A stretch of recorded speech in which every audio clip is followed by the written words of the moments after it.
안녕하세요. 윤현중입니다. 오늘은 북한의 비밀경찰 조직에 대해서 알아보겠습니다. 북한 체제는 소련군이 와서 만들었습니다. 말하자면은 소련의 레닌 스탈린 체제의 축소판이다, 이렇게 보면 되겠습니다. 레닌 스탈린 체제는 레닌이 처음 공산주의 혁명을 할 때의 그런 경험들이 고스란히 녹아 있습니다. 레닌은 처음에 러시아에서 공산주의 혁명은 성공적으로 했지만은 하자마자 바로 국내적으로 또 국외적으로 여러 가지 반대 세력의 저항에 직면합니다. 그 중에서 보면은 국내에서는 로마노프 왕조, 이것을 다시 복원하려는 그런 세력, 특히 군사력까지 가지고 있었는데 그것이 백군입니다.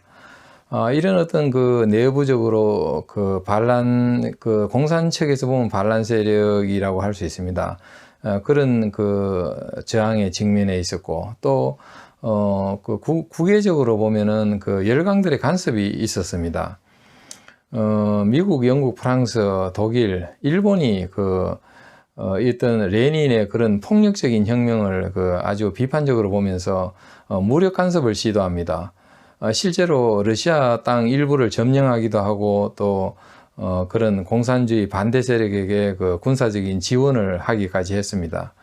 그러자 레닌은 이런 공산당 밖의 모든 반대 세력에게 전쟁을 하겠다고 그렇게 나옵니다. 그러면서 1917년에 만든 것이 체카라는 비밀경찰 조직입니다. 이 비밀경찰 조직은 기본적으로 고문과 테러가 주요한 수단입니다.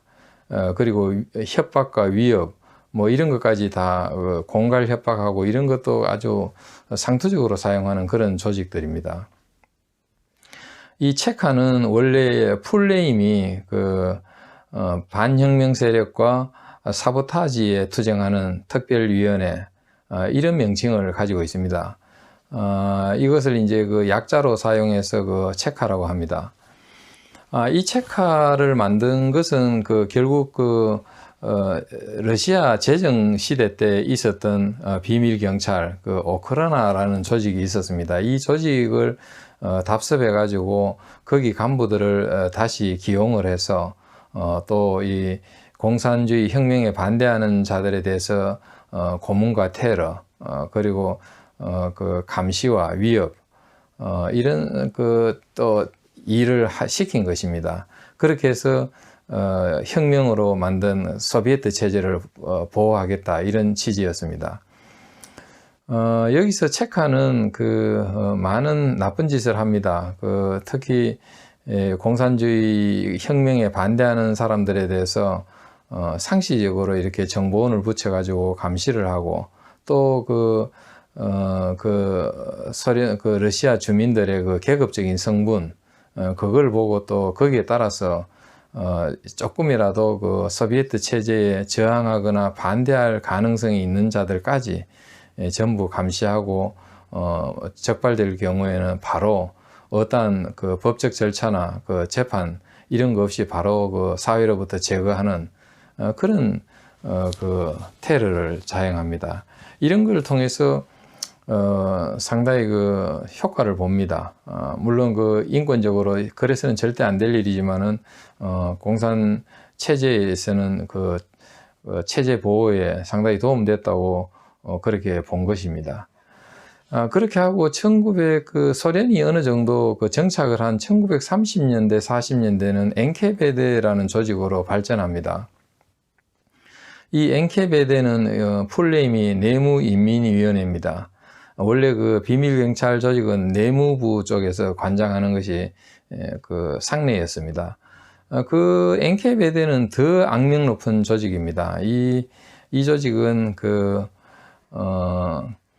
강제노동수용소, 굴라크라고 하는 강제노동수용소를 관리하고, 또 특별재판소라고 해서 소비에트 체제에 조금이라도 위험한 말을 했거나 그런 발언을 잘못했다든지 이런 사람들까지 다 잡아다가 말이 재판소지 적정한 법 절차 없이 그대로 그 강제노동 수용소에 행위거나 아니면 처형시켜버리거나 그렇게 해서 그 사회에서 제거해버리는 것입니다.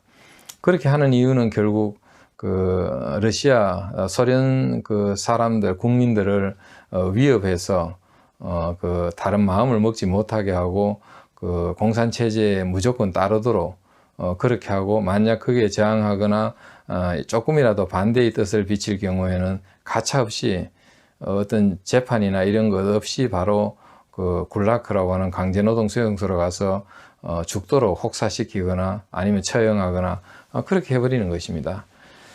그것이 국가 테러입니다. 이렇게 해서 그 해왔습니다. 이것이 꼭 필요했느냐, 그거는 둘째치고 레닌이 처음 집권했을 때 경험이 고스란히 녹아서 그렇게 해야만 그 체제가 유지된다고 봤는지 모르겠습니다. 그렇게 그 소련이 해왔던 것입니다. 그런 경험들을 가지고 1945년에 북한에 소련군이 왔습니다. 그 소련군에 군인들만 온 것이 아니라 거기에 정치 장교들이 따라왔는데, 그 장교들이 바로 NKVD 그 소속이라고 보면 되겠습니다. 그런 자들이 바로 북한에서 정치 공작을 하고 북한의 공산화 작업을 진두지휘한 것입니다. 이것이 당연히 그 북한 체제에 녹아 있는 것은 뭐 말할 필요도 없습니다. 1946년 2월 달에 북한의 첫 공산 정권이라고 할 임시인민위원회가 만들어집니다. 이때 그 보안국이 생깁니다. 이 보안국은 말하자면은 그 비밀 경찰 업무도 하는 것입니다. 보안국 내에는 두 가지 업무가 있습니다. 일반 경찰 업무가 있고 나머지 하나는 비밀 경찰 업무입니다. 비밀 경찰이라는 것은 결국은 체제를 지키겠다는 것입니다. 공산 체제, 그걸 지키겠다는 것이 바로 비밀 경찰들입니다. 이렇게 해서 그 보안국장에 최용근이 임명됩니다. 최용근은 김일성과 함께 그 소련 그 88 특별여단이라는 그런 정치 공작 활동을 가르치는 그런 부대에 있다가 북한에 들어온 자입니다. 그렇게 하고 이때도 보면 역시 소련군 정치 장교들이 모든 것을 진두지휘합니다. 그 46년 중반에 그 최용근 보안국장 주재하에 보안 간부들 회의가 있었습니다. 그 최용근이 보안국장이고 또 각 도의 보안부장들이 와서 이렇게 앉아 있었지만은 거기에 실제로 지휘한 사람은 그 소련군 정치 장교들입니다. 실제로 회의에서 지시하는 사람은 최용근이 아니라 소련군 정치 장교들이었다는 거. 그것은 당연합니다. 소련군이 그 비밀 경찰 국가인 소련이 그 북한을 가르치고 있는 마당인데 당연히 진두지휘하면서요. 어떻게 하면은 그 북한 주민들을 한 손에 틀어지는가 뭐 이런 것을 그 가르친 것이죠. 이 보안국은 나중에 그 내무국으로 바뀝니다. 결국은 나중에 이제 그 보안국장이 내무국장이 되고 또 그 보안대원들이 나중에는 내무서원으로 바뀝니다. 내무서원은 뭐 경찰이라고 비슷하게 볼 수 있지만은 여기 비밀 경찰 업무를 하는 사람들은 일반 경찰들이 아닙니다. 이 사람들이 잡아가는 사람들은 일반 범죄자들이 아니라 정치범들입니다. 말하자면은 북한 공산체제에 반대하는 자들을 잡아가는 사람들입니다. 거기에 잡혀가면은 그게 정치범이 되고 그 사람들 가둬놓은 것이 정치범 수용소인 것입니다. 이렇게 데려가는데 이 그 보안국의 주된 그 활동은 두 가지입니다. 하나는 그 정보원들을 많이 양성하고 확보해서 북한 사회 곳곳에 정보원들을 심고 이 정보원들이 일반 사람들을 감시를 하고 그 사람들의 일거수일투족을 보고하고 또 그 사람들의 그 체제에 반대하는 그런 정황이나 움직임을 파악해서 체포, 구금하고 그런 일들을 하나 하고, 나머지 하나는 북한 주민 전체를 전부 계급 성분을 조사했습니다. 그 북한 주민들의 가족의 그 이력, 그 아버지, 어머니는 무엇을 했으며 할아버지, 할머니는 무엇을 했는가, 이런 것들을 조사해서 이 사람이 그 무상계급이냐 아니면은 또 그 자본가 계급이냐 뭐 이런 식으로 분류를 하고 그리고 또 이 사람이 그 이 공산체제의 우호적인가 아니면은 비판적인가 이런 것을 해서 그 계급 성분에 따라서 사람의 그 조금 감시해야 될 대상이다 아니면은 믿어도 될 대상이다 이런 식으로 분류를 하는 그런 업무가 그 비밀 경찰들의 주된 업무였습니다. 이것이 그 이미 소련에서는 그렇게 해왔습니다. 그런데 북한에 와서도 그런 것이 그 지침으로 지금 남아서 우리가 한번 참고로 한번 해볼 필요가 있습니다. 제가 이것을 자료를 한번 읽어 드리겠습니다. 그 보안국 업무 지침입니다. 특별 여시찰 대상자를 미행하고 내사하고 출입처, 교우관계, 집합 여부를 탐문하라. 음식점과 여관, 극장 등 대중들이 모이는 것을 수시로 임검하고 불신 검문하라. 인물 감찰을 철저히 하라.